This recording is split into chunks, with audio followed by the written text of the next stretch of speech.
भिक्षु हर दिन तथागत से कहता, मैंने मन को जीत लिया है, अब यह मुझे विचलित नहीं कर सकता। तो एक दिन गौतम बुद्ध ने कहा, ठीक है, तुम दक्षिण दिशा में भिक्षा मांगने जाओ, यही तुम्हारी आखिरी चुनौती है। फिर अगले दिन ही भिक्षु ने व्याकुल होकर कहा, मुझसे बड़ी गलती हुई, लेकिन अब मैं दोबारा उस दिशा में भिक्षा मांगने नहीं जाऊंगा।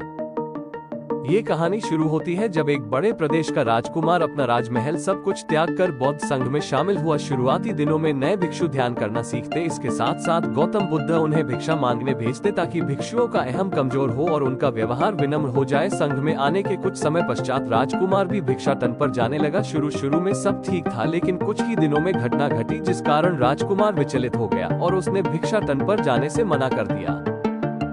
भिक्षाटन का नियम था कि भिक्षु केवल 2 घरों में भिक्षा मांगते और नहीं मिलती तो आश्रम वापस आकर जल ग्रहण करते। एक बार राजकुमार भिक्षु नगर में भिक्षा मांगने निकला और दुस्सहयोग से भिक्षा नहीं मिली। शुरू में राजकुमार भिक्षु को निराशा हुई, लेकिन कुछ ही पलों में उसका मन शांत हो गया, जैसे कुछ हुआ ही ना हो। बिना प्रयास के आज भिक्षु बड़ा प्रसन्न था। उसने लौटकर गौतम बुद्ध से कहा, आज मुझे भिक्षा प्राप्त नहीं हुई, लेकिन मेरा मन शांत है, ना किसी विचार ने मुझे परेशान किया। गौतम बुद्ध भिक्षु की सारी भावनाएं समझ रहे थे। तथागत ने कहा, अच्छी बात है, अब तुम कल महल की तरफ भिक्षा मांगने जाना। भिक्षु ने आज्ञा का पालन किया और अगले दिन भिक्षा मांगने निकल गया। कुछ देर बाद जब भिक्षु महल के आगे से गुजरा तो उसे अपना महल याद आ गया कि कैसे वो ऐशो आराम का जीवन जीता था।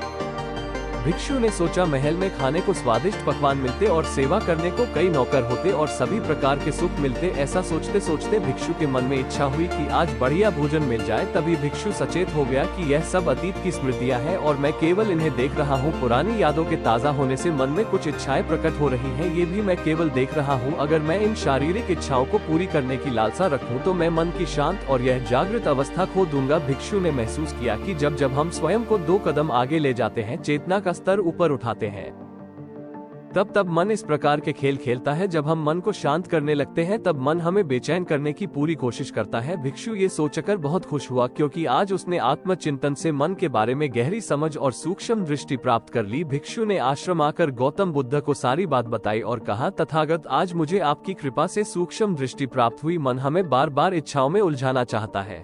महल को देखकर मुझे भी पुराने सुखों का स्मरण हो आया, लेकिन आज भी विचार मुझे छू नहीं पाए। गौतम बुद्ध ने कहा, अच्छी बात है, कल नगर की दक्षिण दिशा में जाना, वहाँ एक हवेली है, वहाँ मन और विचारों पर उपदेश देकर आना। भिक्षु बहुत खुश हुआ। आज वो जल्दी चल रहा था क्योंकि वो उपदेश देने जा रहा था। पर दोस्तों, इस बार की यात्रा भिक्षु पर भारी पड़ने वाली थी। कुछ ही देर में भिक्षु हवेली पहुंचा और भिक्षा के लिए आवाज लगाई। आवाज सुनकर एक सुंदर युवती बाहर आई। भिक्षु ने सोचा कि इस युवती की सुंदरता को देखकर मेरे मन में कोई विचार नहीं आना चाहिए, क्योंकि मेरा यहाँ आने का प्रयोजन तो इसको उपदेश देना है। युवती ने भिक्षु को प्रणाम किया और कहा, आइए पहले भोजन ग्रहण कीजिए। भिक्षु ने भोजन किया, फिर सोचा कि उपदेश देने से पहले थोड़ा आराम कर लेता तो अच्छा होता। भिक्षु ये सब सोच ही रहा था। इसी बीच युवती ने कहा, श्रीमान, आपने अभी अभी अन्न ग्रहण किया है, अब थोड़ा आराम कर लीजिए, फिर उपदेश शुरू करना। ये सुनते ही भिक्षु सतर्क हो गया। जो योजना वो मन में बना रहा था, यह महिला वो सब बिन बताए करती जा रही थी। भिक्षु ने सोचा, ये सब संयोग है, यहाँ लोग भोजन के बाद आराम करते होंगे। फिर भिक्षु आराम करने लेट गया और विचार करने लगा कि महिला कितनी समझदार है और इसकी सुंदरता बेजोड़ है। अगर मैं राजकुमार होता तो ऐसी ही स्त्री के साथ विवाह करता। भिक्षु के मन में ऐसे ही कुछ विचार चल रहे थे। इतने में युवती फिर से आई और बोली, अगर आप राजकुमार होते तो मुझे उपदेश कैसे रहते? भिक्षु जी, आप तो मुझे उपदेश देने आए थे ना? युवती का इतना कहते ही भिक्षु को स्पष्ट हो गया कि युवती तो मन पढ़ सकती है। भिक्षु घबरा गया और हाथ जोड़कर पूछा, क्या आप मेरा मन पढ़ सकती है? युवती ने कहा, क्षमा कीजिए, ध्यान करते करते मेरा मन शांत हो गया है। भिक्षु ने पूछा,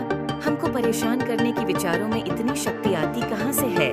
गौतम बुद्ध कहते हैं कि हम खुद विकारों को यह शक्ति प्रदान करते हैं। जब आप जयमंत और शी गलत के टैग लगाकर विकारों को देखते हो तो उनके प्रति रिएक्ट करने लगते हो। एक विकार के सयादनी विकार दिए सोचने लगते हो। जब तक आप खुद को जी करोगे तब तक मन आपको निका दिखाकर हावी होता रहेगा। भिक्षु ने पूछा, फिर मैं शायद कैसे होगा? गौतम बुद्ध ने कहा, अगर विकार है तो श्रायर में भावना अब ये महसूस हो रही है क्योंकि हर विकार भावना के साथ प्रकट होता है। अगर आप असली विकार महसूस कर रहे हो तो इसका मतलब है कि शरीर में एक भावना यानी सेंसेशंस भी महसूस हो रहे हैं और फिर आप उसके बारे में सोच रहे हो या व्यक्त कर रहे हो। और इसी बात में मन को शांत करने का तरीका छुपा है। विकार को देखना कठिन है क्योंकि विकारों का व्यक्त है, लेकिन शरीर में महसूस हो रही भावना यानी सेंसेशंस को देखना आसान है क्योंकि ये देर तक बनी रहती है। अगर इन्हें बिना जमेंट किसी सी गलत का मतलब गाय सिर्फ देखा जाए तो ये गाय बाय हो जाती है। इन मन के पीछे जो शांति है वो को प्रकट होती हाई और शांति में एहसास होता है कि मन हमारा कुछ नहीं बिगाड़ सकता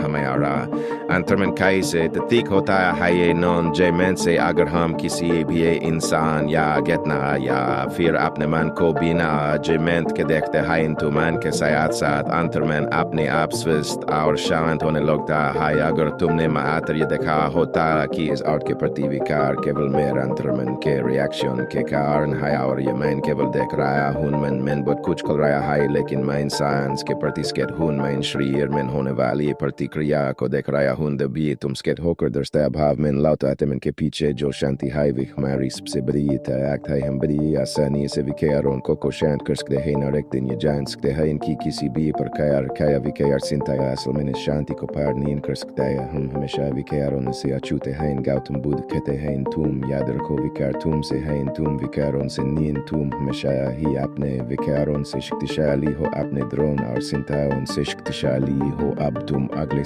3 युवती के गर्भिक से मयंगने जाओगे और ध्यान रखना अपने विकारों को जयमत करना या अच्छे बुरे विकार केवल तुम्हारे अद्वार के कताते हैं। तुम केवल इतना याद रखना कि तुम शांति हो जिसमें प्रकट हो रहा है। अगले दिन भिक्षु पूरे मार्ग जागृत होकर क्लाया मिलाया कि घर जाने से फले तो दी घबराहट हुई लेकिन भिक्षु दुरुस्ता भाव में बनावा रहा विकारों को श्रायर में उतराई भावना उनको द्रोण को गिल्ट को सबको बीच देखता रहा। जब वापस लौटा तो वेश पूरी आए तो शांत आज उसमें मैंने मन को जीत लिया है या अहंकार भी नींद आया। आज उसने शीए महीनों में मन को पार कर लिया।